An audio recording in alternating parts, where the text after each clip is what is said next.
Hey, welcome in, everybody. Ready to do this thing again.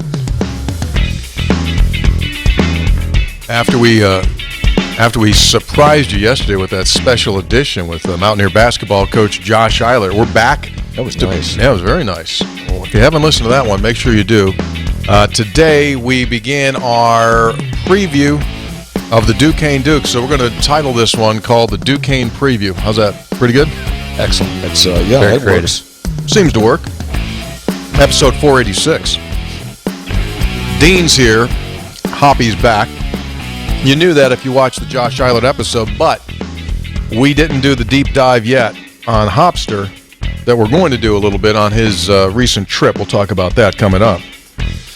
Meanwhile, a reminder to you that Three Guys Before the Game is brought to us by the fine folks at the Burdett Camping Center. They happen to be the only warranty forever RV dealer in all of West Virginia. Visit them at burdettcamping.com. Right now, all of their fifth wheels, $3,000 under invoice, plus they got a liquidation sale. Excuse me? They got a liquidation sale going on. I'm going to tell you some details on that coming up. Three Guys also brought to us by GoMart. Go for good times. Go for GoMart. Get that rewards card and save money. You put one card in your pocket, and in your other pocket, you can put the money that you're going to save on gas, food, and stuff. Three Guys also brought to us by Comax Business Systems.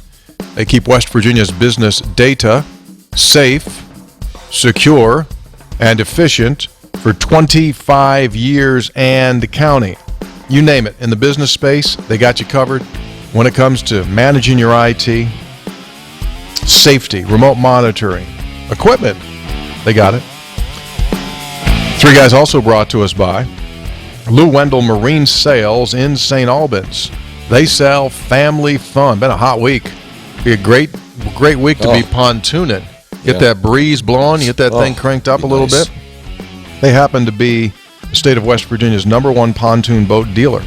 Visit them at LouWendellMarineSales.com, LouWendellMarineSales.com. And welcoming in a new sponsor on this episode. Oh. Who we have? Well, that's for Spreads on Stats. Our boy's finally made it. He gets to sit at the big boy table now. Spreads on Stats on this episode. And going forward, we brought to us by unbelievable guys over at the Conley CPA Group, providing value beyond the numbers. That's their tag. Oh, that's very good. Yeah. Yes. Yeah. Conley Can we CPA borrow that Group for Spreads on Stats, as we're trying to do? Bring you value beyond the numbers. That's perfect. That is. That's exactly well what they do. Here's the most impressive part about this sponsorship. Yeah. You alienated the whole industry. And the folks at Conley were still able to see the value beyond your ignorant comments about the whole industry, and they're on board. Yeah. That's pretty remarkable. That is Funny remarkable. you should bring Thank you that for up. the support. Yeah, funny you should bring that up, because when I talked to Mike over there, I said, hey, no offense taken on that thing about you guys getting all nervous. And he laughed. P1 listener. I think all the folks over at the Conley CPA Group are.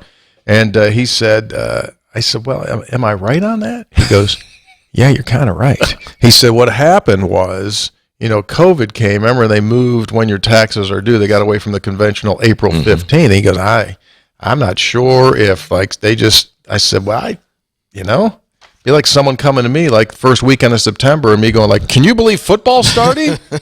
Well, yeah. Can you believe my taxes are due in April? I think that's just the way those people roll. But the thing about they were very understanding, is what I appreciate. I have been approached by others in that industry that weren't so appreciative of you attacking the whole industry. So thank you to the Conley Group. Well, here's what they do. They've been in business in West Virginia since 1985, and they do more than just get your taxes ready and say, hey, this is how much money you have, or this is how much money's due. They go from A to Z, client-specific approach. So if you're in need of new accountancies, Conley CPA Group. We'll talk more about them coming up when we do Spreads on Stats. So, you know the test for your accountant, don't you? No. You ask your accountant, what do these numbers add up to? And the accountant replies, what do you want them to add up to? They know, Hoppy. This is an ethical business. Those CPA people, they get tight. They got a lot of rules and regulations. Tight, Like, oh, can't say that. Whoop, can't say. Yeah, they get, not these folks, but I mean others. They get nervous. They break out little hives and rashes. Maybe just a nervous group. Anyway. Okay, stop talking. It's the first episode. I don't want to alienate people more when they're on their first episode. Yeah. So Hoppy, yesterday was the anniversary of the first game at Mountaineer Field. September 6th. Don't tell me. I was there. Well, yeah, you know who it was. Wait a minute. Don't tell me. Gosh, Cincinnati? Yeah, very good. You pulled that one out, bud. I did. I can't remember it. 43 years, remember that. 43 years later. Yeah, you were on top of that. September 6th, 1980. Press box was not finished yet. Oh, really? No. I mean, it was open. I've told you that story. No, I don't think so. Okay, so the press box was kind of finished, but the glass wasn't in yet, and it was really? concrete, and the carpet wasn't down, but you could sit there. And for the press to work on, they just had boards there. I mean, they were working like crazy. Sure. 24/7 to get the thing finished in time for the game. Facilities building wasn't there yet. Press box wasn't completely finished. So the legendary Mickey Faferi Oh, boy. writes in his column or somewhere that they didn't have the carpet down yet in the press box for the first game.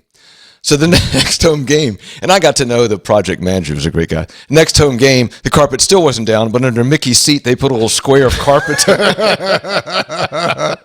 which the dean did not think was very funny, but everybody else thought was hilarious. Well, I tell you what, I mentioned Mickey last Saturday when we were at Penn State because I went up to the general press box at Penn State because we were one level down, and I walked in there and not everything has changed at that stadium. I mean, it's still.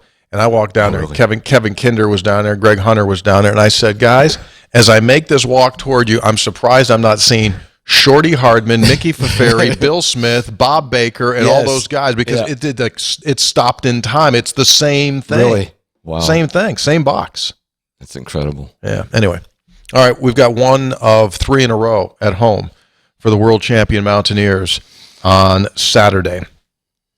It goes beyond saying that this 3-game series is just mega important for this team. And you go from one end of the spectrum to the other.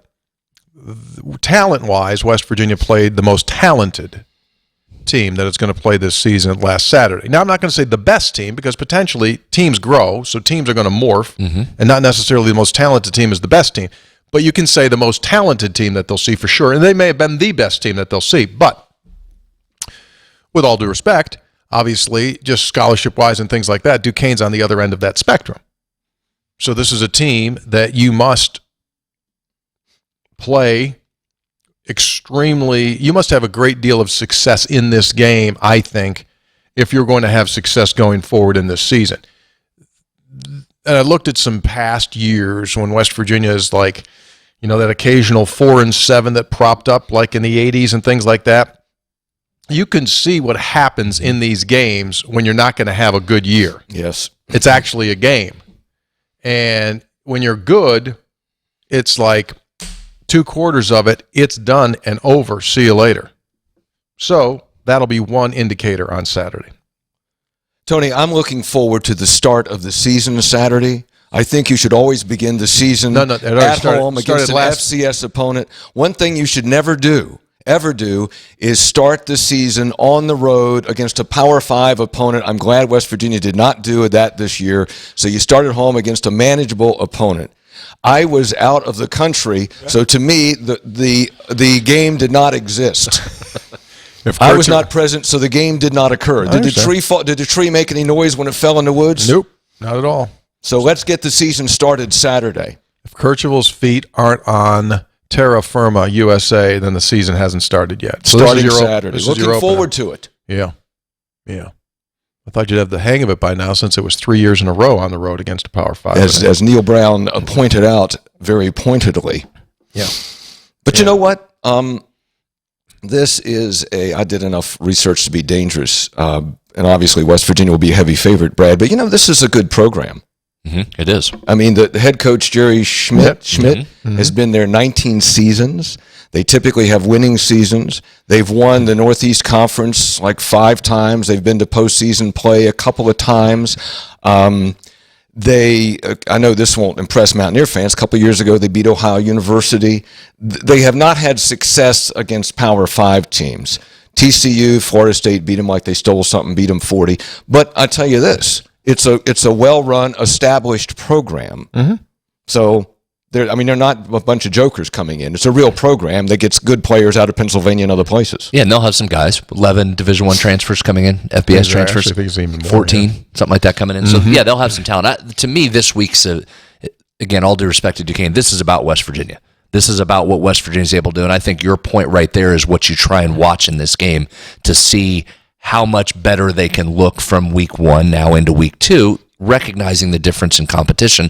But there's some things West Virginia has to work on. We'll dive into some of those here in a minute, but that's what I'm watching this week. It's less about the opponent and mostly about West Virginia and the things that it does within this game, knowing that I don't think you can get too low after last week's game, given the competition, nor should you get too high after this week's competition. Go out, take care of business, get some reps, get multiple guys in, and then you get ready to go. And I actually think, Hoppy, the season begins next week.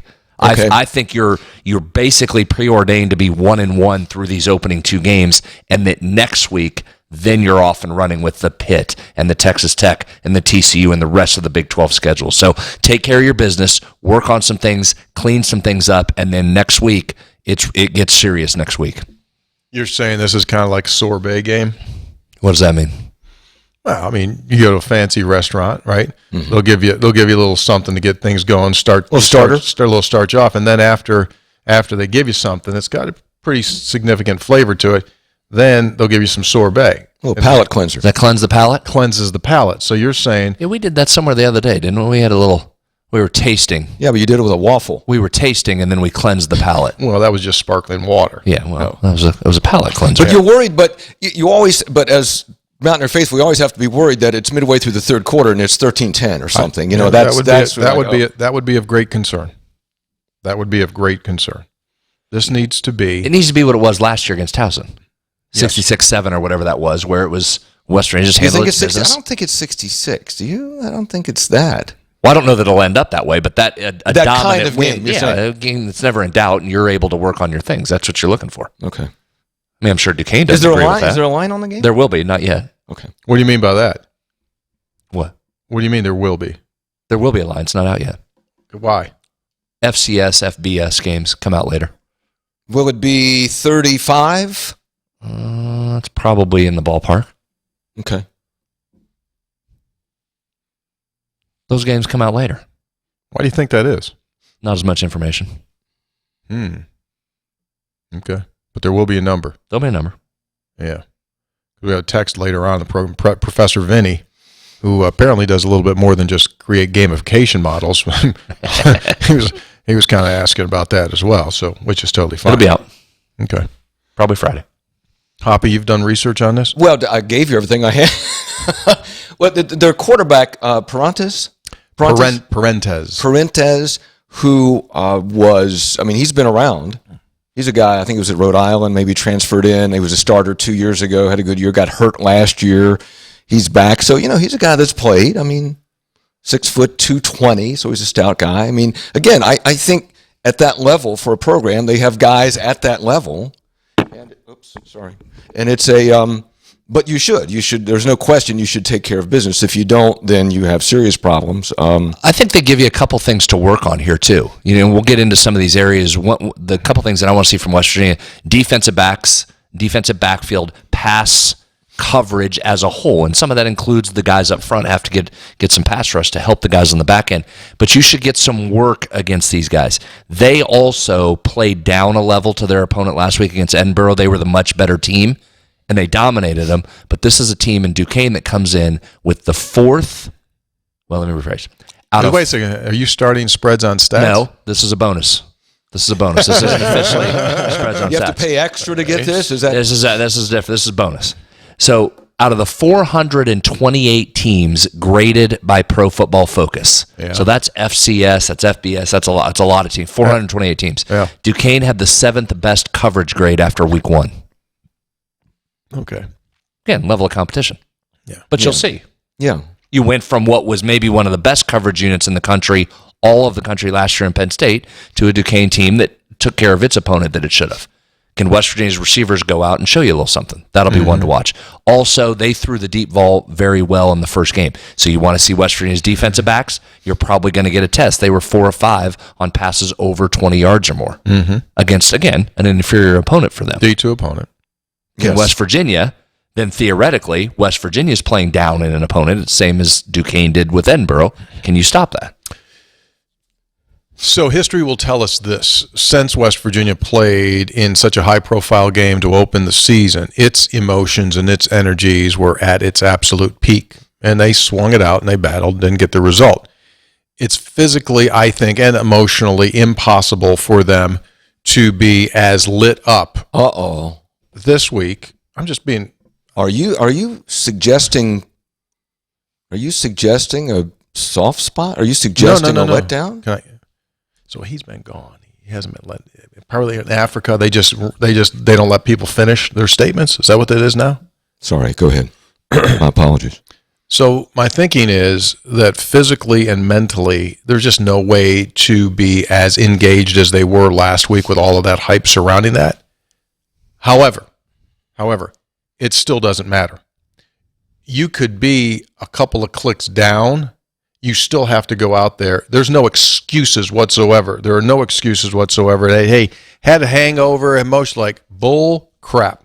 You go out there and you absolutely play at high level of football. Otherwise, you won't as the weeks go by. Tony, I agree with you, and I understand that maybe you're kind of half suggesting a potential, not flat spot, but not quite. No, I'm not saying that. I'm just saying it's physically impossible. But I mean, it is. But it's the season opener. It's going to be kind of at night, and if kind of at night. That's a good one. At night, and Brad, you were an athlete at high school and college level. When you went out and thumped somebody, when you went in the locker room, it was still a win, right?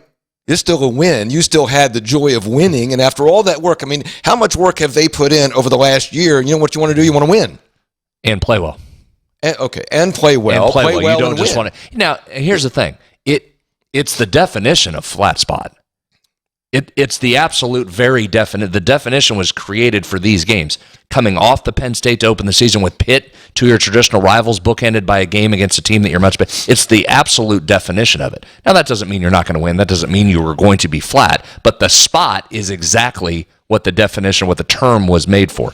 West Virginia's hope is it's got to be that. Get your confidence back. Stay focused on one game at a time. And Neil's right when he says there's only 12 games. How can you not get up for them?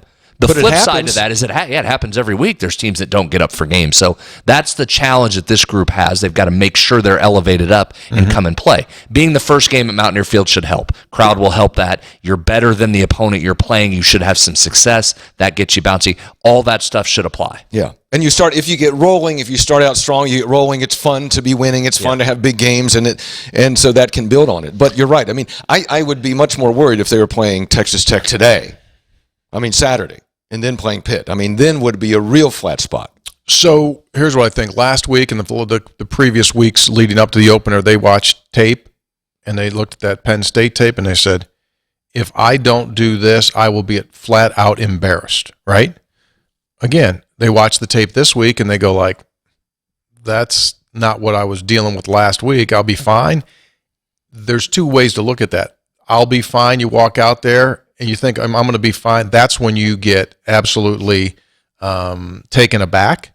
Or you go into the mindset with like, okay, I should dominate this guy. If I don't do this, this, and this to this guy, then that's on me.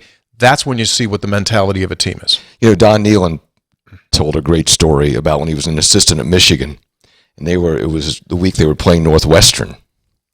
And guys were jacking around, and Nealon goes like, "You guys better be ready, and Northwestern's going to beat you guys. You got to."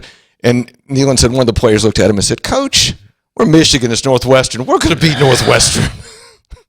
But that's a different kind of thing because they had such confidence in that well-established program. West Virginia's not there. I mean, you can't afford it. You have not earned that kind of confidence even against a much lesser opponent. I do think this offensive line has been around long enough that these guys, like it. To them, they're going to go out there and they're going to hammer mode. That's what I see happening. Yeah, and it's a good point, and that's probably the most important part of this. If that offensive line goes out, I'm totally with you. With the makeup of those guys, you would expect them to go. I don't care who you're playing. Line up, let's go. We're going, and we're gonna mash. And so if that unit's doing that, the other stuff should fall in place. Yeah, that line blows up some holes. Running backs go through big holes, big gains, long runs. All of a sudden, if those guys on skill weren't energized, they are now because the crowd has just exploded. Go, okay, let's do this thing. Let's go. Agree. So if West Virginia's rolling, do you get Markiel in sooner? Do you get him in? Do you let him have a series? So that's a great question, and we'll spend some time on our Saturday game day coverage talking about this, because the short answer is yes. You want both of those guys to play, but you also have a starter in Garrett Green that needs reps. Needs reps. Yeah, so you may even let the leash a little bit longer here if you're Neal, because Garrett needs snaps. Garrett needs some things to work on as the starting quarterback. But, yeah, this is obviously a game where your hope is that you're ahead enough you can get multiple backups in. I would think that includes the quarterback. You ready now? And don't get C.J. Donaldson hurt. Get him out of there. Let him get his, whatever, and then get him out. Coach Kirchhoff, you ready for this? Sure. Let's do it. Do it. So I check the numbers. We'll just go right to the numbers. Here comes a heater. Let's jump into the analytics portion. Ladies and gentlemen, Spreads on Stats brought to us by the Conley CPA Group. They take a client-specific approach to understand your needs and the challenges that you face and give you valuable solutions and outcomes. Consultancy, advisory, tax planning preparation. They all use number 2 pencils. I don't think it says that, does it? I added that part of it, but I would imagine they probably got a bunch of pencils shoving it right down to them.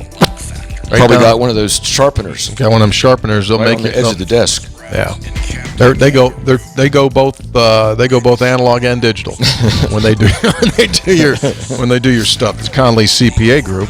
If it's time for you, check out the Conley CPA Group. West Virginia born and bred. All right, I can't wait for this because you always going glasses. Got my glasses on. Okay, good. Go ahead. I like when he puts his glasses on. Greater credibility. Yep. All right, I got a couple things for you. Yeah. And it focuses on what I think is not just for this game one of the keys, but it's the key moving forward. And there's a lot of tentacles to this. Hoppy? Yes, sir. We're going to talk about West Virginia's need to find some explosive plays in this offense. That's been an issue. All right. And you can drill down on this, which we won't do today, but we will as the season moves on. This affects everything. You're going to have to spread the field and get people down the field in order to back those folks out of the box, right? That's a very simple concept. That's what you're going to have to do. So let's dive into here are some of the numbers, because there's 2 sides to this equation of finding explosive plays. Against Penn State, West Virginia had just 1 pass play of more than 25 yards, and it had just 2 runs of more than 15 yards. So 1 pass play over 25, 2 runs more than 15. I'm going to take the passing game side of this, and let's talk about the 2 parts that come with this. There's really 3, offensive line being one. Got to provide protection, but that's there. We'll put that to the side. One of the 2 parts is the quarterback and the ability of that quarterback to push the ball down the field. The other part of this is the receivers and their ability to, 1, get by the defensive backs, and then 2, make the catch when they do that. Let's do quarterback first. And I've used this one before. We talked in the offseason about how West Virginia's 2 quarterbacks last year had the 2 lowest yards per attempt numbers among all Big 12 quarterbacks that played half the games. JT was just 6.4 yards per attempt. Garrett was just 6.2 yards per attempt. Now, it's not a huge surprise with Garrett. He was asked to do many other things when he came in, didn't throw the ball down the field a lot. But point remains, 2 lowest in the Big 12. Now, this is a very small sample size. I get it. We've only had the 1 game, but Garrett's yards per attempt coming out of the Penn State game were just 6 yards per attempt. Too low. So it actually went down from what it was last year. What should it be? Better than that. 9, 10. Well, what's ideal? I'll give you an example. Skylar Howard, in the year West Virginia won 10, and we've talked about this. Great running game, ran it a lot. Skylar ran it a lot, but had a consistent, very talented deep threat in Shelton Gibson. He was 8 yards per attempt that season. So that's a reasonable number to get into. Okay. Drew Aller the other night was 11 yards per attempt against West Virginia. Some of that included a big 72-yard. Your issue here is that West Virginia does not have a proven vertical threat. Okay. So the second part of this equation would be the receivers. Thank you very much, Tony. Sure. This is a non-rehearsed, by the way. Yards per route has become a new popular metric. Like yards per route run. YPR. YPRR, technically. Yards per route run. YPRR. YPRR. Okay. This is easy to calculate. It's receiving yards divided by the number of routes that you run. Not just catches or target, but the number of times you're in a pass route. Okay? It's a good stat because it accounts. Why are you laughing? I'm not even into the good stuff. Because I still had that rut row in my head. Rut row, he just ran a rear route. Anyway. This podcast. What kind of route did he run? Going off the really serious, deep analytics Brad's here. Going deep. And I got Beavis over here doing rut row. Rut row just ran a rear route. Goodness gracious. The running back really stood a rear Listeners route. wonder why we battle. Sometimes you get third grader over here. I'm paying attention. I think. Are you listening? Should I just turn? Should I turn in my seat this way and talk to you? You probably should, because I think it's what's coming is a very relevant stat. I would like to hear it. Tony can watch cartoons later. I'll behave. Yards per route run. So the reason this is important, it accounts for the targets the receiver is getting and then what the receiver does with each of those targets. Here's your number, Hoppy. This is what you were going to ask me next, so I'll just answer it for you. Yes. If you have a 2+ yards per route run, that's good. That's really good. Really? Okay. Okay. 2+ yards per route run. West Virginia had 2 players that eclipsed that mark against Penn State. Devin Carter, you could probably guess. His was fantastic. Had that deep ball, 3.46 yards per route run. I'll go ahead and let you take a guess. Either Cole Taylor or Traylon Ray. Excuse me? Either Cole Taylor or Traylon Ray. Okay. Logical guesses, because you would think one of those two. No, the answer is Jalen Anderson. 3 yards per route run. Didn't run a ton of routes, but 3 yards per route run. Here's one to watch, and you just brought him up. Cole Taylor. He was just 1 yard per route run. But as Neil told you directly, right? Thought he should have had a couple more targets. 2 more targets, minimum. Put him at 5. He had 3 targets. Thought he should have had a couple more. He was open, but they couldn't get the ball in his direction. Here's what you like about Taylor's numbers. I got a question, though. Is that every route that the individual runs or just when he's targeted? Yards per route run. And as I said in the open when Ding Dong was giggling, you might not have heard it, it accounts for every route you run, not targets. Okay. Was directly what I said. All right, I missed that. I'm sorry. I got it now. I may have interrupted his concentration. Sorry. Go ahead, still listening. So here's what you like about Taylor, because someone's going to have to come up and join Carter. You would expect Carter to stay in that range. If you can keep a running back in that range, that's fantastic, but you need another, air quotes, receiver, be it a true receiver or the tight end.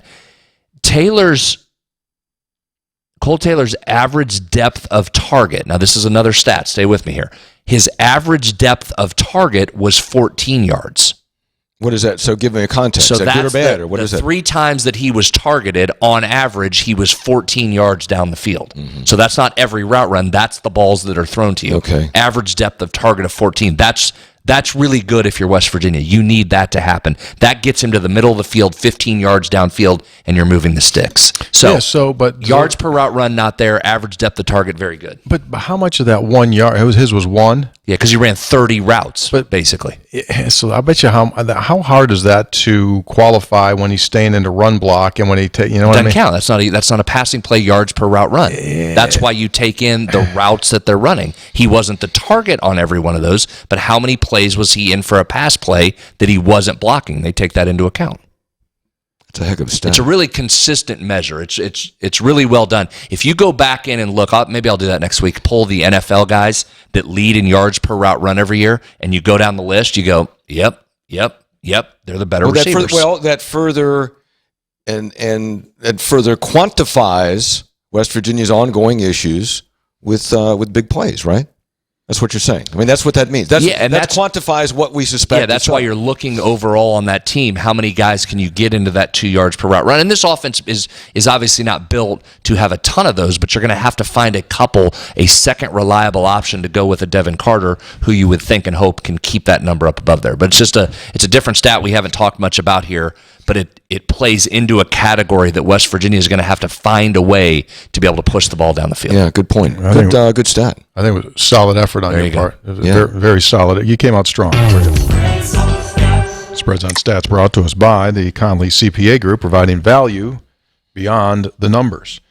Meanwhile, It's time to get texty here, and we're going to do some textual healing. And textual healing, that's my cue that I need to hit that song that is now up to. This is kind of wild. I got a note this week, up to number 7.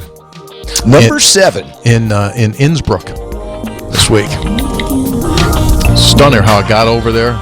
Someone sent it over Spotify or something like that. They're dancing at all the discotheques. A dedication goes out to a listener in Innsbruck. Yeah. Dear Tony. Yeah. Textual healing brought to us by episode800.com. Visit episode800.com for all of our Three Guys merchandise, coffee products, and new edition jumper cables. It's half paying attention to all her jumper cables. Never know when you're going to need to get jump started. This first text is it's the culmination of a story. You remember several episodes back, I think you were still here, Hoppy, when that gentleman was in a quandary that he was going to be getting married when the Penn State game was literally happening. Yeah. Well, the wife writes in, "Hi, Three Guys. Emma from Charlottesville, Troy's now wife. We got married during the Penn State game. We loved all the comments from fans of the show. I had to send a picture of the groom's cake. Look at this cake. Oh, my gosh. Look at this cake, Brad. Mountaineer helmet. Oh, my. She's pulling his leg back as he's trying to go to the Mountaineer football game on their wedding cake. See the football there? Well done. He's down in in yoga terms, that'd be a three-legged dog, and she's pulling back on him. Oh. She says, I had to send a picture of the groom's cake. An amazing night aside from the WV loss. We're big fans of you guys. Oh, We'll be at the Pitt game. Look at this, Brad. That's awesome. Maybe we'll see you there. We'd love to see you guys. That is fantastic. I love weddings. Who's that from? Emma? It's Emma. Emma, thanks, Emma Emma. and Troy. They're terrific. Guys. Congratulations.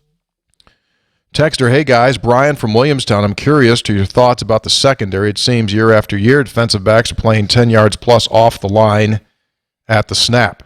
Also, time for the Sternwell Festival in Marietta this week. I'm sure I'll see plenty of nice boats to have your booze cruise on, let alone pontoons. Should be a good time for all. Last little update, my wife doing great health-wise. Thanks for all your listeners and their support over the last 9 months. By the way, curious if Brad's mower guys could fix this problem.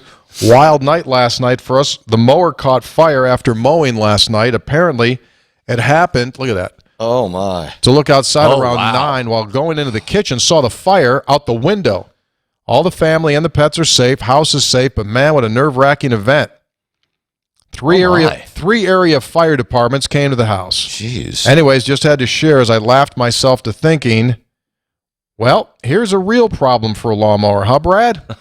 Yeah, Brad, so your little chintzy little battery. Yeah. Yeah, I don't think they can fix that one. No, Here's I don't hoping think. for a Duquesne and Pitt beatdown to help take the stress off the insurance process I'm about to go through. Damn. Oh, my.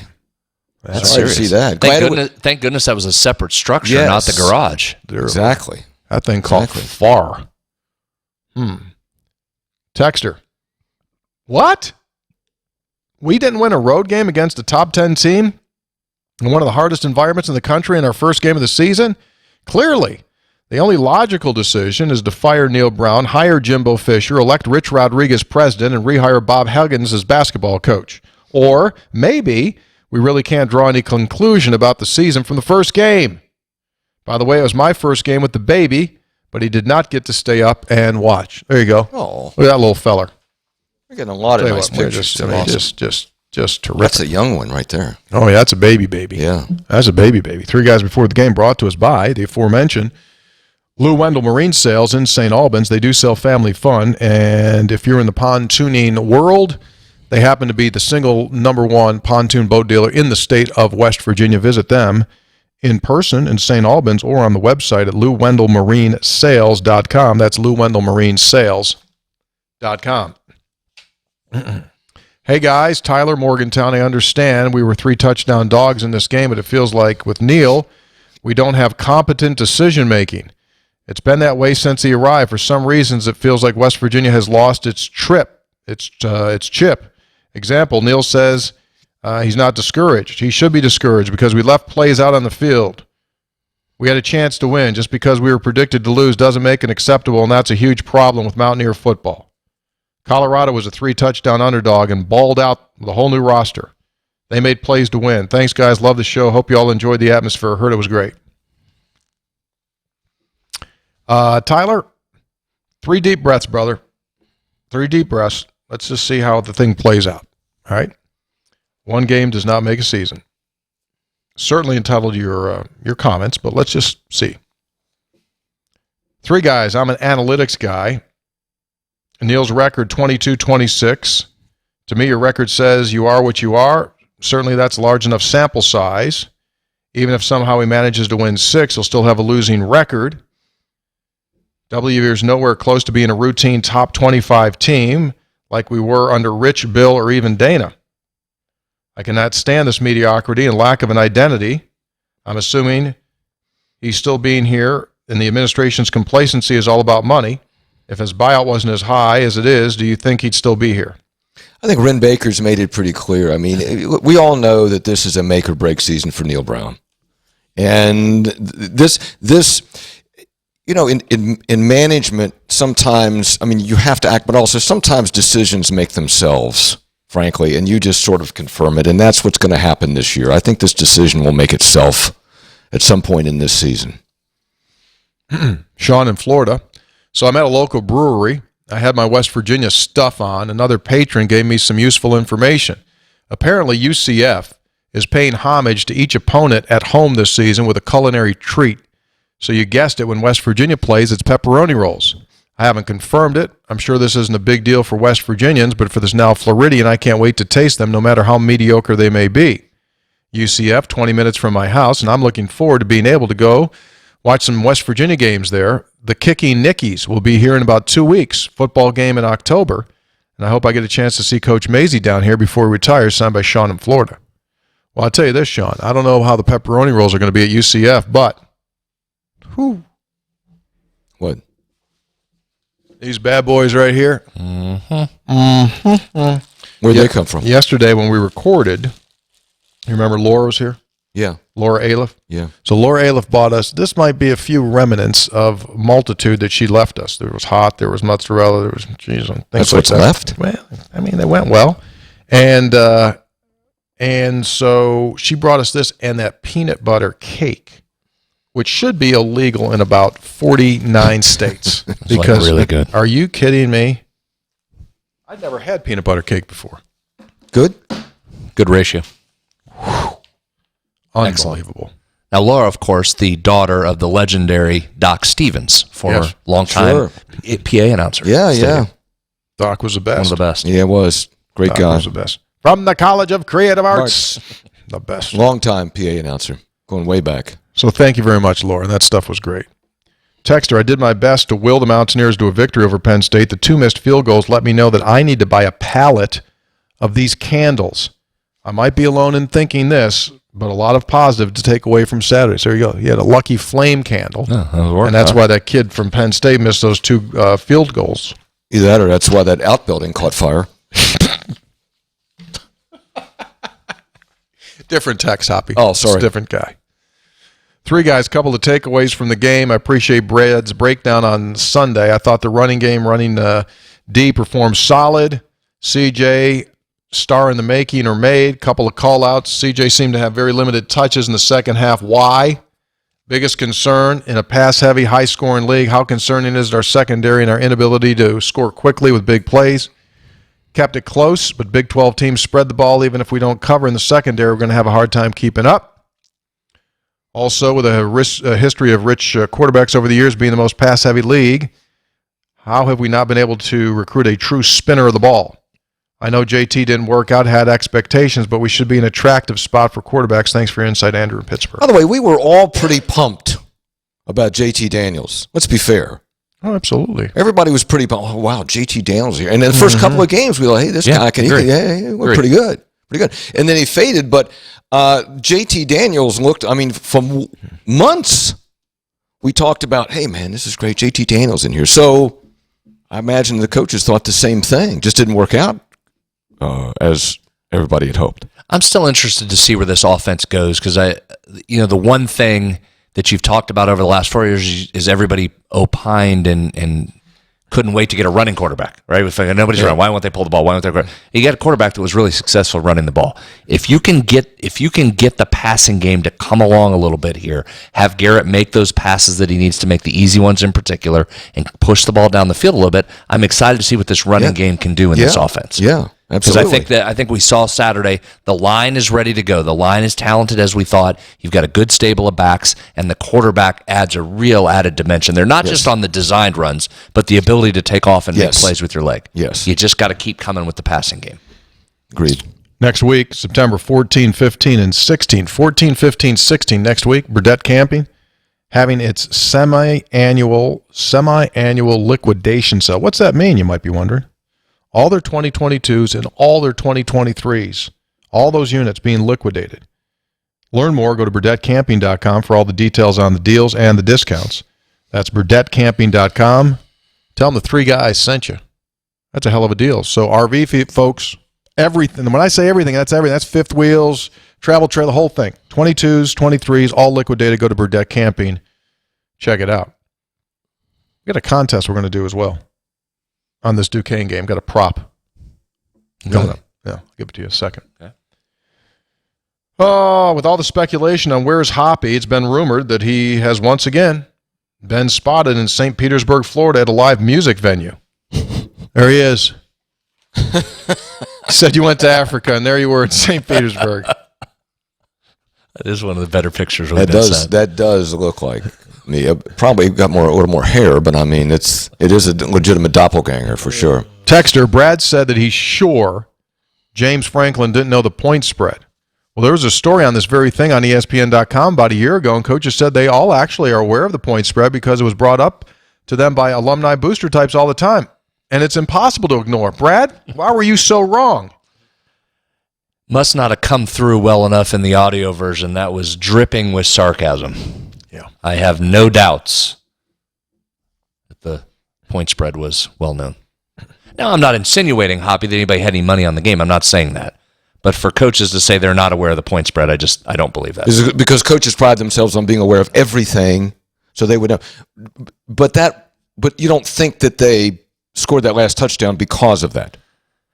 Well, you'll never get anybody to agree with that, but I could absolutely buy the theory that for a guy who's against the spread numbers aren't great, you would like that to be a little better. For it to be a convincing win, what do some people point to when they're talking about major upsets or convincing wins? What do they reference? Did they cover? Did they cover, right? Or that's the largest upset. Well, why is it an upset? Because of what? What makes it the upset? The point spread. And if you're how many times? So everybody wants to talk about Deion Sanders in Colorado. It was a story of college football in week 1, and what was referenced every time, not just the win. 3 touchdown underdog. Yeah.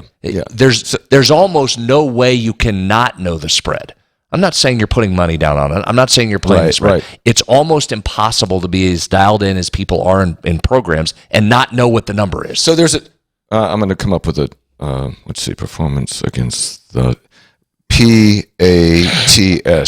Pats, performance against the spread. Performance against the spread. And Penn State is a team that is legitimately thinks it's going to vie for playoff spots, so what do you want to do?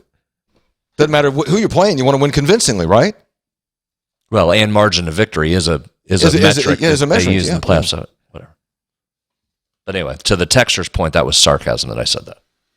Getting a lot of pictures sent to us on these texts now. It's almost become a multimedia show. I've really since we made the transition to YouTube's about a year ago. And our guy Phil at Burdett, this is what he's going to do. Okay. When you go to the game, first home game this Saturday, we are going to award 3 efforting T-shirts for the best 3 guys tailgating picture this Saturday at the Duquesne game. So if you're a 3 guys listener, you're going to the game, take a picture of you. So what would we qualify as the best 3 guys tailgating picture? Sometime we'll know it when we see it. Kind of like that Supreme Court pornography. Yeah, that Supreme Court justice said he'll know it when Potter he sees it. Stewart, I believe it was. Yes. So the best 3 tailgating pictures we get from the Duquesne game, you're eligible for an efforting T-shirt. We're going to give 3 of those away. Good. When you send it in, send us your size. Got other things to do besides chase down whether you're medium or large. Don't ask if it shrinks. Those efforting T-shirts continue to sell, though. Those are big hits. Efforting. I thought you said the effing T-shirts. Efforting. John from Alabama, with all due respect, you were wrong on who you led off with the BMI this offseason. It wasn't Heisman frontrunner Jaheim White. It was a guy named Explosive, or lack thereof. Neil's been talking about Explosive for almost 5 years now. Our recruiting has been slightly up. And now with the portal NIL, come on, we got to go get a couple of explosive guys. If it's White or it's Gallagher, then get him on the field. Love the show, fellas. This next text has just become this crazy thing. You remember this? The guy down in Florida, Dino, he wants to have someone ship him Kirchhoff beer so when West Virginia goes and plays UCF. Then I got this old boy Rusty down in Monroe County. And he comes back and he says, I'll drive the beer down there to Dino. See, we're getting it making it work. Yeah. So he says, I just heard Rusty's message in the show. I'm ecstatic. I might have to meet him up at the Tesla Supercharger by V Pizza to get some items with some San Marzano sauce. Tony, you're buying. Also, made my first trip to Happy Valley, came away with hope for the season. And he said, P.S., classless move with 6 seconds to go to score. Meanwhile, then Rusty comes into this. Okay, fellas, Dino and I need some help funding the beer run. Oh, geez. Actually, 2 tickets to the game and a place to stay will suffice for my travels. Any help will be appreciated. I really want this adventure to happen. Thanks, Rusty in Monroe County. Now we got to fund the... All of a sudden now, 3 guys and an Airbnb. That's what we're doing. Number 1, listen, we're asking you to do something highly illegal. Go do it yourself. You get in trouble, we know nothing about it. Texter. I don't think it's illegal. He can take the beer to his buddy. That's all he's doing. He's not selling. He's not selling it, that'd be a problem, yeah. So 3 guys Airbnb, is that our next thing after coffee? Well, effort. Yeah. I think we probably need to do a trip. You take us to Africa. You just came off that safari. You can be the Hoppy's going to take the 3 guys listeners to Africa. That's a long trip. Okay, hey, Luke, can you show us some of Hoppy's pictures from his safari?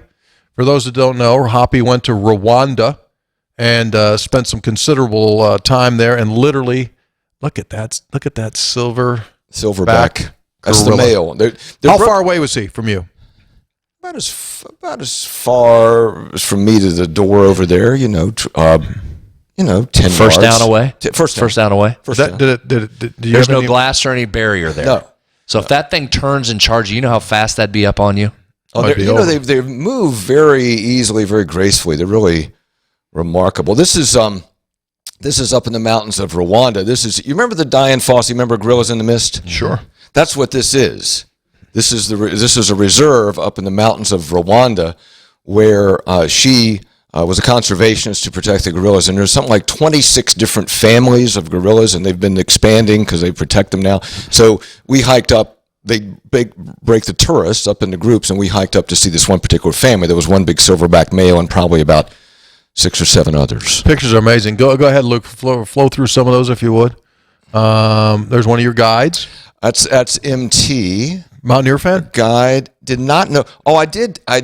Not MT. He was not. Didn't even know country roads, but that's another story. But I was in Victoria Falls, and I had my West Virginia cap on, and I'm walking down a path, and the guy says, "Mountaineers." Africa. In Africa. Well, he was from the States, but his son had gone to WVU. Of course he did. Why wouldn't he have? Yeah.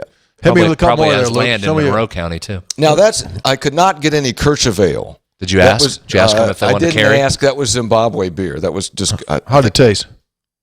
Okay. Well, it was no Kirchhoff, but it was fine. I mean, on a hot day in Africa. Did you tell anybody there you had a beer named after you? Did you tell them? You didn't tell them? I did not. Look at those things, man. Wow. We went during the dry season, so all the animals gather around the water holes. So this place where we stayed, that's there, and the elephants just come up. That's their watering hole. That's their Chestnut Brew Works. Exactly. Yeah. Exactly. Yeah. Give me another one, Luke. Oh, thank you. Our high level of sophistication, Luke said that's all we got. Yeah. So there was a lot of elephants. Pretty remarkable. Great pictures. Thanks. Did you tell them about the money I gave you?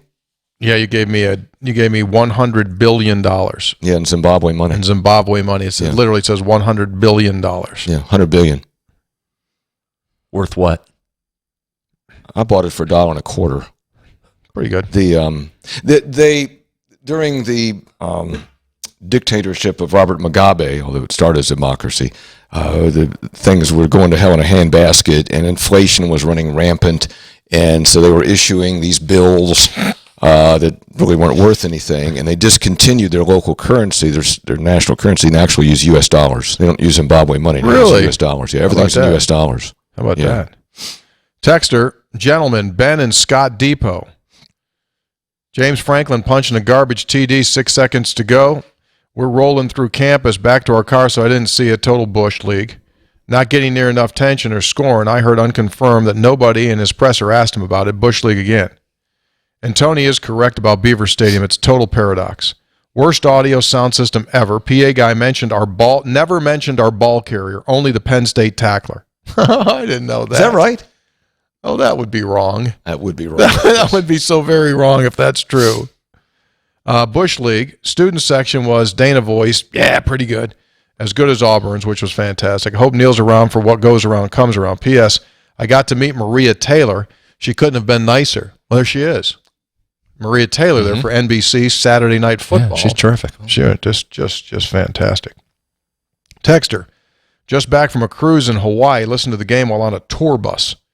Also, West Virginia connection. Young man behind the guest services desk on the ship's a West Virginia grad. Really fun to talk to. Texter, David in Kentucky writes, where can I find a number 4 Mark Mauve jersey? Number 4 because he played 4 sports. I'm guessing the headlines of the newspaper when he played said, Mauve had his day. Hoppy, you weren't here for the Mauve. I wasn't there for that. You missed the Mauve thing. Texter, hello, seriously. I need for you to yell after traveling to the not-so-happy Valley Saturday with my youngest son, Noah. I get to the stadium. I get that the stadium's loud. I've never been to a stadium that felt the need to pump constant sound into the stadium at all times. Not a moment where music wasn't blaring from the speakers. My ears were ringing 30 minutes before kick. This just leads me to appreciate games at Mountaineer Field. Time to brush yourselves off, sweep up the next 3 at home to fight off those pesky mauve red Raiders of Texas Tech. Keep up the amazing work. The assumed mayor of Eleanor, Jamie. Texter, hey, 3 guys, I love your show. You guys are awesome. With the 2023 football season underway, how about a shout-out to the pride of West Virginia and the terrific CD the School of Music has produced, a celebration of country. As country a native... Roads. Excuse me? Celebration of country roads. Oh, I didn't read the next line. Yeah, a celebration of country roads. Excuse me. A celebration of country roads. As a West Virginia native and WVU alum, I'm hoping and praying that we can cue country roads September 16 at Mountaineer Field. Beat Pitt. All the best, continued success. 3 guys from Mountain Mama in Annapolis. This was interesting here. You know the guy that we started talking about the colonoscopies, the GI doctor, right? It's from him. Hello, while not a formal wager on DraftKings or FanDuel, I lost a bet with my mentor. He even gave me the 21 points. Now I have to wear a Penn State scrub top at work for one day. Ouch. Encouraged by no turnovers and not an excessive number of penalties in a hostile environment, maybe more disciplined than past years, he asks. Do the 3 guys' shirts fit normal, or do I need to size up? I love the show. 3 guys. Well, you work over there, Daniels. I think they're true to size. True to size. Texter, 3 guys, we got a problem. This is the real Morgan from Morgantown. I don't know who texted in saying they're Morgan from Morgantown. I'm a P1 listener from the beginning. I've never heard any text from Morgan in Morgantown. And then once I start getting some publicity from my excellent text, someone else comes out of the woodwork claiming to be me. Can Comax prove that I am the real Morgan from Morgantown? Sign, the real Morgan from Morgantown. P.S. Where's Rhyming Ryan? Yeah, that's a great point. Sometimes when you come up with good ideas, people look to emulate, do something similar. Sometimes that happens. Sounds like you're trying to send a message there. What are you saying? I'm just saying sometimes that happens. What do you mean?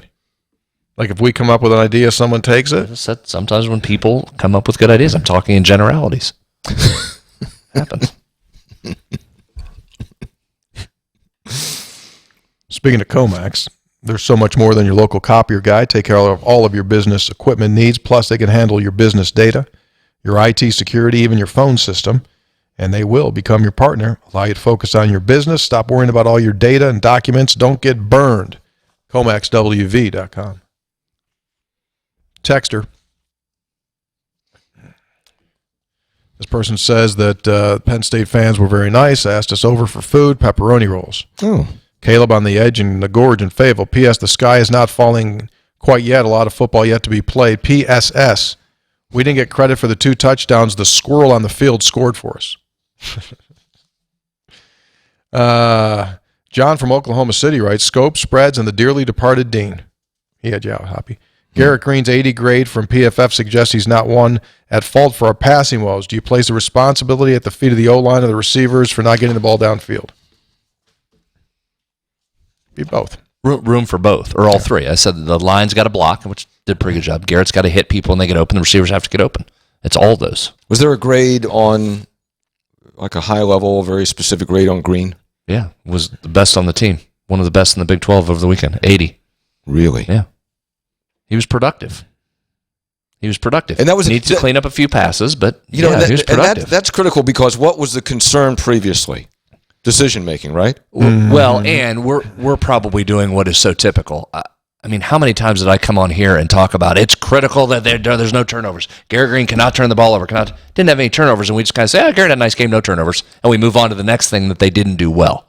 I mean, that's a massive point. Yeah. To have no false start penalties in that environment and no interception, that's a hell of a night right there on those two stats. If you can pick, and you can't, I know, but if you can pick those performances up and move them forward to other multiple games, you're going to be in games. Yeah. That was massive and probably under-discussed. I mean, you're already on the plus, I don't know what it is, but you're already on the plus side by not having any turnovers in that game. I mean, that's huge. And there were 2 clear drops of interceptions and a third that would have been a great catch, but it could have been a pick. So you should be on the positive side of turnover margin, which is something we talked about all offseason too. So you're around it. Yeah. Just got to keep moving. It's one game. Yeah. Disclaimer for all of the texters out there. Unfortunately, it's a good and a bad thing. We get so many texts that we're not able to use all of them in the course of a show. Just wanted to say that, so I apologize. We try to get as many as we can. We get themes. I mean, there's a lot of them that, I love Neil. I don't like Neil. It's just, if you read every one, it's the same, right? It's the same old song. Anyway, we're doing as many as we can. Tony, I'm hoping to see you again soon. The last time I saw you was at the Big 12 basketball tournament, 2022. You were drudging down the sidewalk outside of the T-Mobile Center in the middle of an ice storm. My "Let's go, Tony" chant was met with a less than enthusiastic "Yeah, let's go." Hoping you have thawed out since that day. Any chance of Kercheval making it further west, or am I dependent on Smokey and the Bandit run to the Great Plains? Tony was not in the mood to be, and you're normally very, very good, Tony, about engaging people. Yeah. That was an exception, I'm sure. Yeah, I mean, it's fine. Hello, Joe in New Mexico. Is it possible, just a little smidgen, that Neil held Rodney Gallagher out of the game not to put his skills on display in front of James Franklin? Absolutely not. Not even a smidge, Joe. Charlie in Princeton. Hi, 3 guys. I know if a team goes on the road and takes the win, you give them thanks for having us. So I'm sure Colorado gave a few of those to TCU on their way out. Question is, does a home dog give the old thanks for coming at the midfield handshake? Would Mike Elko have gave that to Dabo? Hey, thanks for coming. Glad to have you. How about that? How about that outcome? Ooh, doggy. The quarterback for Duke's pretty good. He's elusive. He's pretty good player. Pretty good player. They got a chance. Yeah. After Saturday's game, Talk about turnovers. Yeah. Clemson, 2 turnovers inside the 5. 3 total stops inside the 5. They couldn't get any points. Turnovers make difference? A huge difference. They won the box score in that game. Didn't win the game. Got drilled.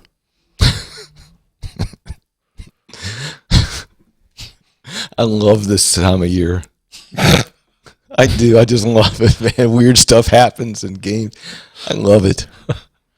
P1 Jennings in Dunbar says everyone take a chill pill. Let's see what happens, he says. So my advice to fans, let's wait a few weeks, then evaluate. Hoppy, welcome back. Thanks for sharing your experience and your commentary. I'm glad you didn't have a major issue unlike your last experience. I had a couple issues. Hey, by the way, this was, I thought about you guys more than once, but one time was with one of our guides.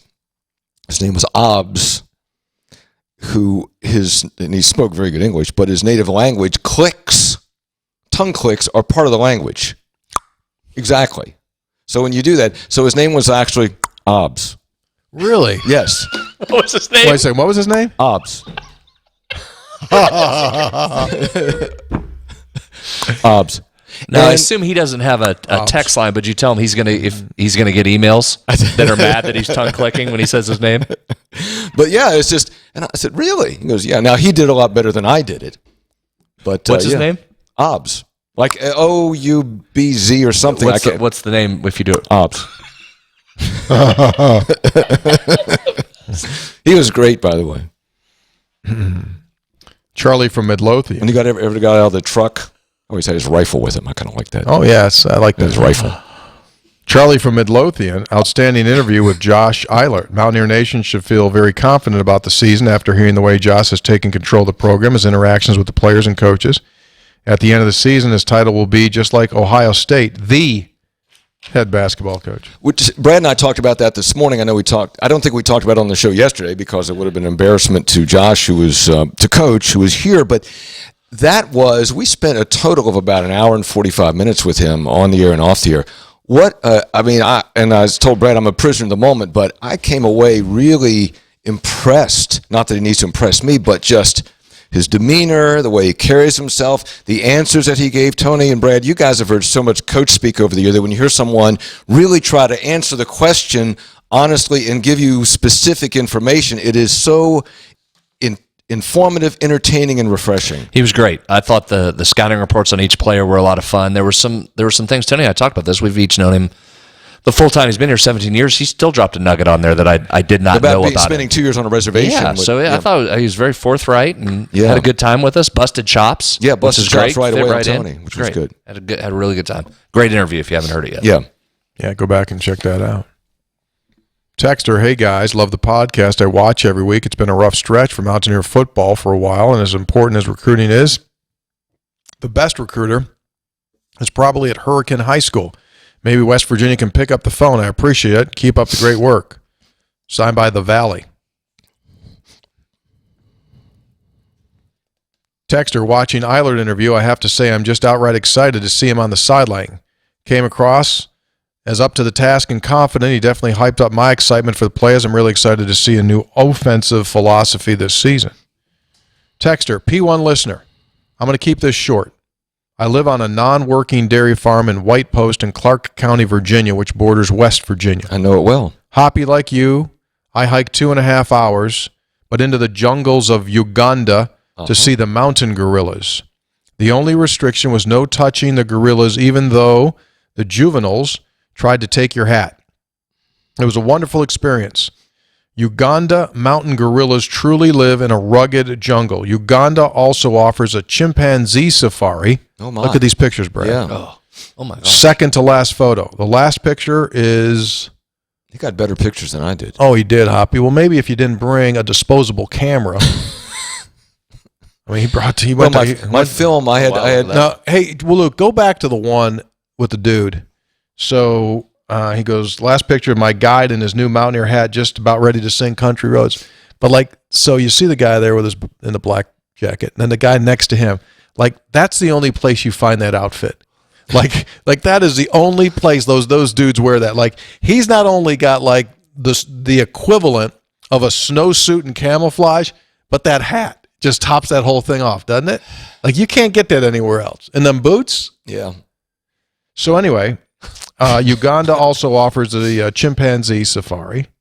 And Anthony is his name, via New York, via West Virginia. Now I'm in Virginia on a retired dairy farm. I still work. Those are unbelievable. Look at that picture. Yeah, that's a great picture. Hoppy, he blew you away on pictures. He did better pictures. Wow. That is a wow. We'll wait till I get the rest of my film developed, and we'll. As soon as you get that back from Photomat, you're going to be in good shape. Any of those things ever come up to you?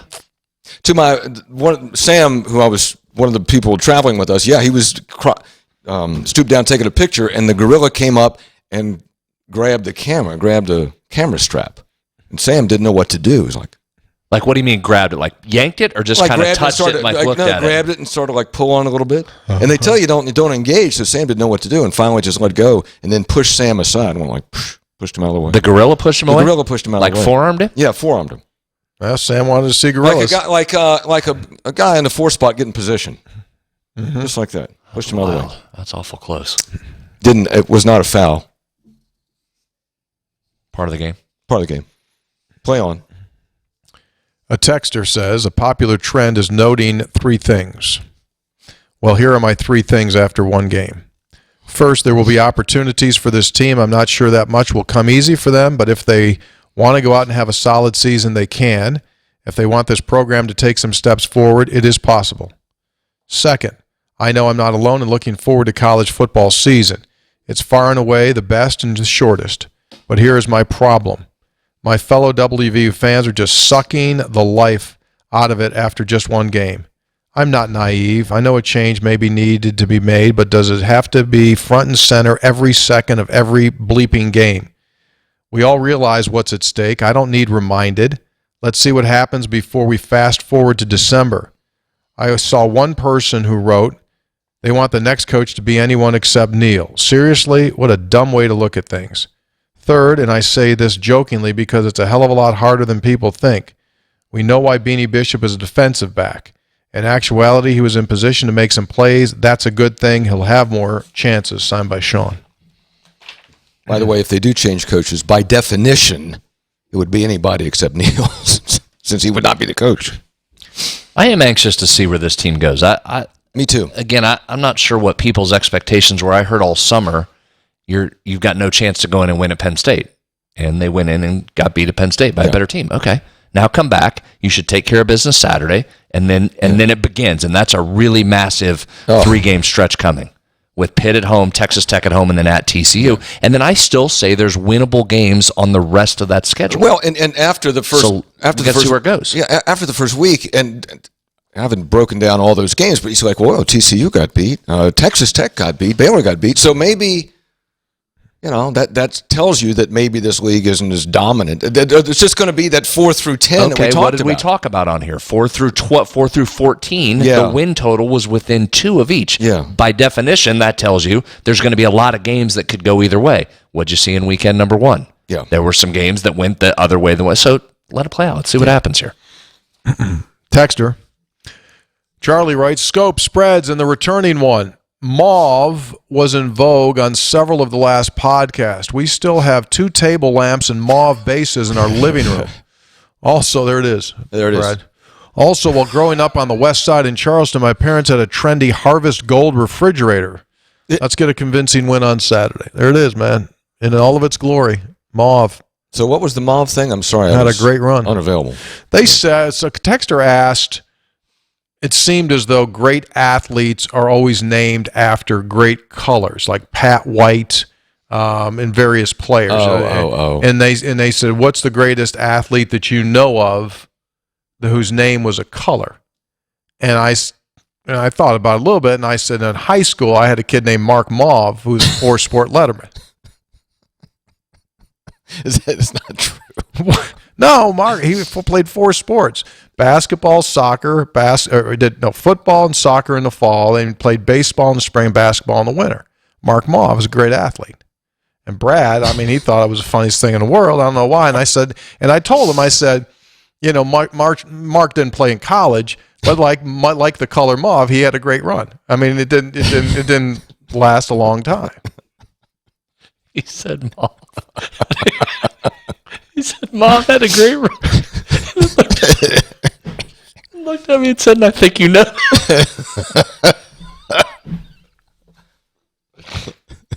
That rank up there with the quick hands? I think you know that. Vita Blue. Blue's a good one. Vita Blue is Probably can't get it anymore because the run, I think, is over. But if we could do a mauve-colored efforting shirt, I think it might sell. Texter, good afternoon. My name is B. Miller, not Hager from Hagerstown. After listening to your show reviewing the game, you mentioned stadium environment, 110,000 fans, enthusiasm. I wanted to add the tailgating next to the stadium, lot 31, amazing. 8-month pregnant wife, WV alum, 2-year-old son, and I, a WV alum, set up and started chatting. While waiting for more family and friends to arrive, several fans came up, introduced themselves, chatted with us, shared advice, asked about our thoughts on the game, shared theirs. Wonderful, amazing experience. Planning on meeting with them on the 31st of August, 2024, when Penn State visits. Keep up the great work. Let's go. I hope Penn State does return the game. Oh. What'd you say? I didn't stutter. No, I didn't hear you. What'd you say? I said I hope Penn State returns the game. Why are they not going to? There's not a return now? There is, yeah. They're supposed to be here next year. Things going on in the Big Ten Conference. What's the schedule next year? Do you still play 2 Power Fives in the first 3 games? I would assume Wren is working diligently to amend some of those contracts moving forward. Let me check. You think Wren went into his office first day, looked at football contracts, and said, I didn't sign up for this? I think he did, and I think Neil Brown should have said that. I think Neil Brown's probably been saying that. Texter, dear 2 guys in a sabbatical. He's right. What? He's right. It's overscheduled. It absolutely is.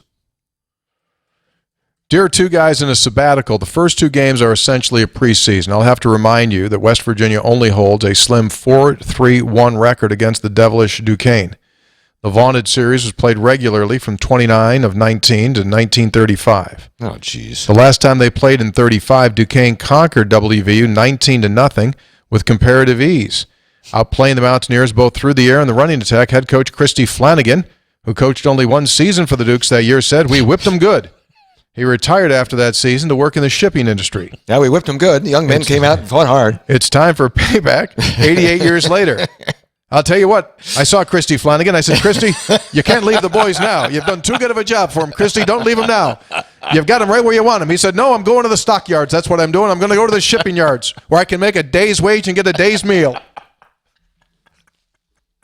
Oh, no, Christy, don't do it. The Dukes need you. I talked to the Monsignor. He said he'd raise you. What is wrong with you?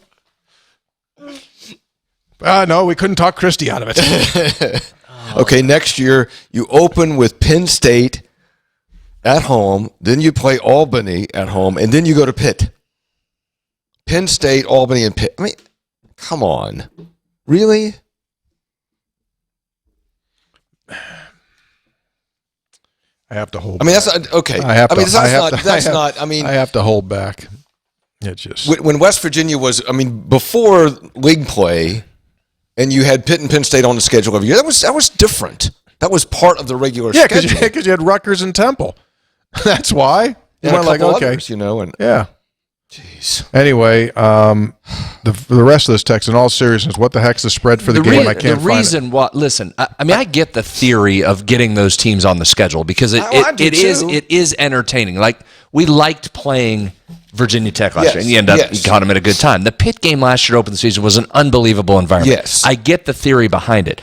My point on this, which is also Neil's point on this, I understand what he's saying there. If nobody else is doing that, or very few other schools are doing that, West Virginia is not in a position where it should be. It shouldn't be the outlier when it comes to scheduling. Now, when the time comes that bonus points are awarded for strength of schedule, then okay, but you shouldn't be playing, if very few other schools are playing 11 Power Fives, West Virginia should not be the one doing it. Because you're beginning with, and compared to all other schools, an inherent disadvantage. You start with an inherent disadvantage because of that. Yes. I mean, fans would not be just. I know. Look, I love the game too. I love the big games too. But look, you play. Let's say you play Penn State and you play Albany, then you play Ohio University. Mm-hmm. Just play one a year. That's what. Play that's one what of your. Play one of your traditional rivals a year. Yeah. Then play 2 other teams you're going to beat, and move on, and then go play your league games. That's all. That's all you need to do. This has been stupid.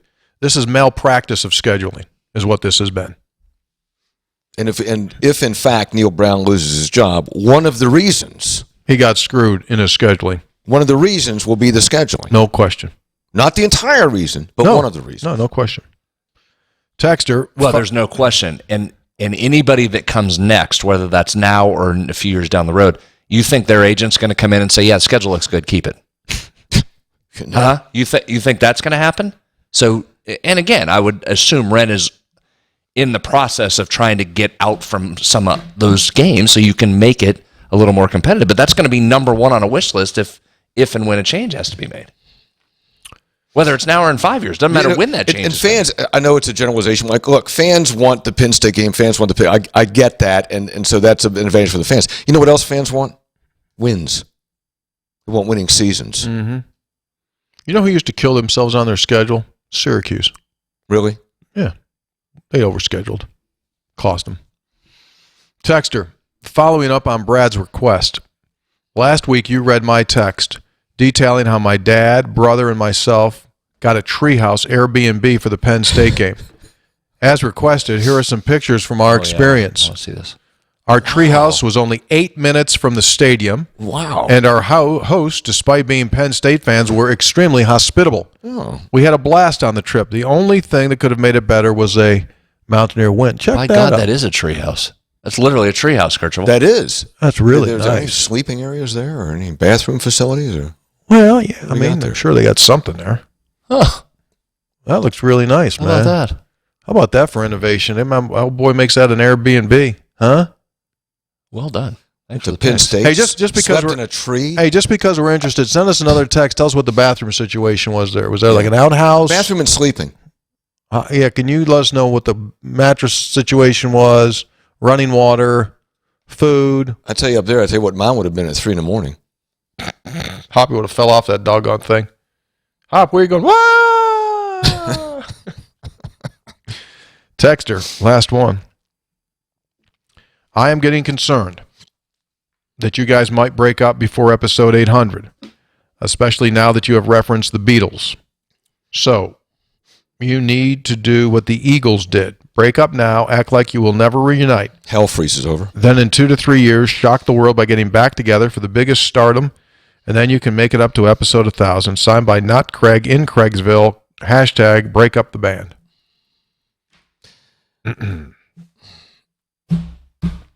A couple of things. Program notes. So West Virginia does play Saturday at home, as you all know. 6 o'clock kick, 6:02. We've reached a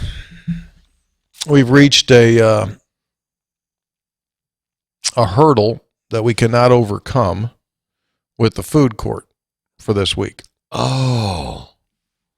Reached a hurdle that we could not overcome for the food court. That boy, you're backpedaling hard this week. Brad has a look of disgust, but also a level of satisfaction that Tony has to back off. Though, tell the story then. Well, regulatory issues. Yeah, I think that would probably be a good way to do it. We're certainly hoping that we can have it for the Pitt game and the Texas Tech game. And sometimes things just make you shake your head. Is that you're not going to go any deeper? Because I'm hearing this for the first time. I'm going to wait. I'm going to withhold judgment. I want to make sure we get the green light to go and do the Pitt and the Texas Tech. If we don't, then you're going to unleash. We'll have details available. Yeah, we'll have details available. Brad is stoic. I wish you would have said something when I made that. You probably should have tapped me down a little bit, but instead you were kind of in my court thinking it would all be done, Brad. No, he wasn't. He was the... What'd I say? Brad was the one saying, wait, let's see. And you were the one like, we're all going to get together. We're all going to be there. It's going to be great. And Brad's saying, we got a lot of hurdles to clear. And you're saying, don't worry. It'll all be fine. You often jump me for having PTSD for all the bureaucratic stuff I used to have to go through, including in this particular issue. I'm very aware of the bureaucratic BS you have to go through to get anything done, even remotely get anything done, and how many layers you have to go to, and how many things you have to do, and how many steps there are, and how many steps come in after you think you have the steps done that other people want you to come in and put in place. And then there's 19 people that have to get involved in order to get something done. No, they don't. And I was very aware of the bureaucratic stuff that has to go on, Hoppy, was I not? Did I not say that? There's a million people that want to get in there and make things harder. Don't make it harder. Don't make it harder. People like to make it harder. Right. People like to make it harder. Just don't make it harder. Real quick, can I go back to something? Yeah. Our yards per route run. Ruh-roh, here you go again. Yeah. Tight ends in the NFL. Most targeted tight ends in the NFL. Here's some examples. You'll probably heard of these fellas. Yeah. Travis Kelce. Yeah, heard of him. 2.27 yards per route run. Yeah, wild. Mark Andrews, 1.97. George Kittle, 1.80. So you see, as you get up to that 2, that's a pretty elite number. Tight ends are going to be lower than the receivers, but for pass-catching tight ends, if you can push up into that number, that's great. Okay, so we'll watch that as the season Watch goes that number. See if you can get to, and that's not to say that Cole Taylor is in the caliber of a Travis Kelce just yet, but because this is a team that I think is going to have to use the tight end in the passing game, he should be able to raise that number up. They should be able to look for him a little bit more as the season goes on. As Neil said, coming out of game 1 that they wanted to do, you raise that number off of 1 yard per route run. That's my point being, that's a key to watch to this passing game. If you're looking for ways to get the ball down the field, I think Cole Taylor can continue to be a weapon, and that's a stat that puts some numbers to it. What if we know you have a good offensive line, you have a stable of running backs. Cole Taylor catches 2.5 passes per game. Carter, somebody else develops besides Carter.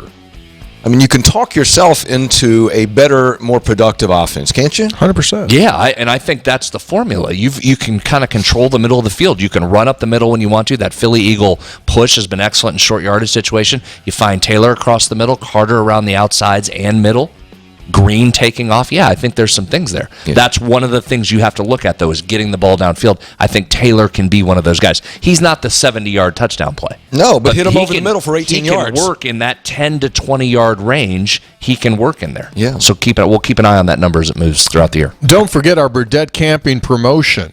If you're going to the game on Saturday, the top 3 pictures that we see of 3 guys tailgaters will be eligible to win an Efforting T-shirt. An Efforting T-shirt to the 3 winners that we will announce sometime next week. And don't forget that the liquidation sale continues September 14, 15, and 16 at Burdett Camping. All 2022s and 23s are being liquidated. Check out the website, burdettcamping.com, to get the full details. 3 Guys brought to us by Comax Business Systems, keeping West Virginia's business data safe, secure, and efficient for 25 years. I'm not 100% sure, but I think Comax runs the software security system that inside the game stats at WVU, so all the numbers are just right. In other words, you don't want someone infiltrating the stats during the game and showing, for example, that like Cole Taylor, his average per route was like 19 yards. Hey, that could happen. ComaxWV.com. I'm sorry. Yeah, go ahead. I meant to give you one other thing. Yeah, I'll go ahead. Can I find it? Because you know how there's always a West Virginia connection? Yeah, I've heard that. Mm-hmm. Oh, gosh. Yeah. Oh, he's looking. I think there should be some Kirchville in some of those tailgating pictures, I would think. I think that'll be very popular in the lots this weekend. It's out.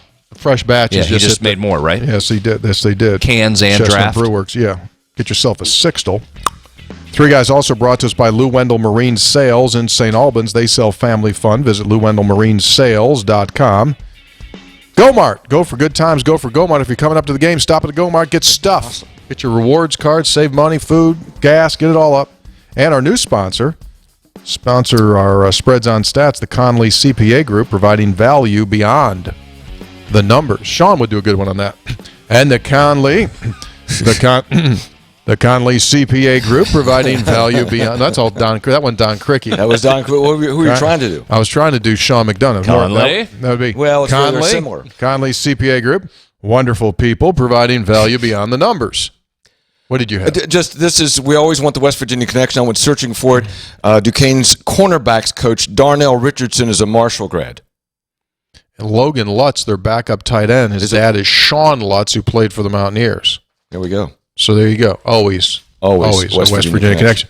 And then that other dude from 19, whatever his name was, that went to work in the shipyard. I mean, there was a connection there as well. Christy. Oh, Christy Flanagan. All right, let me the father took him under his wing. We're done. See ya.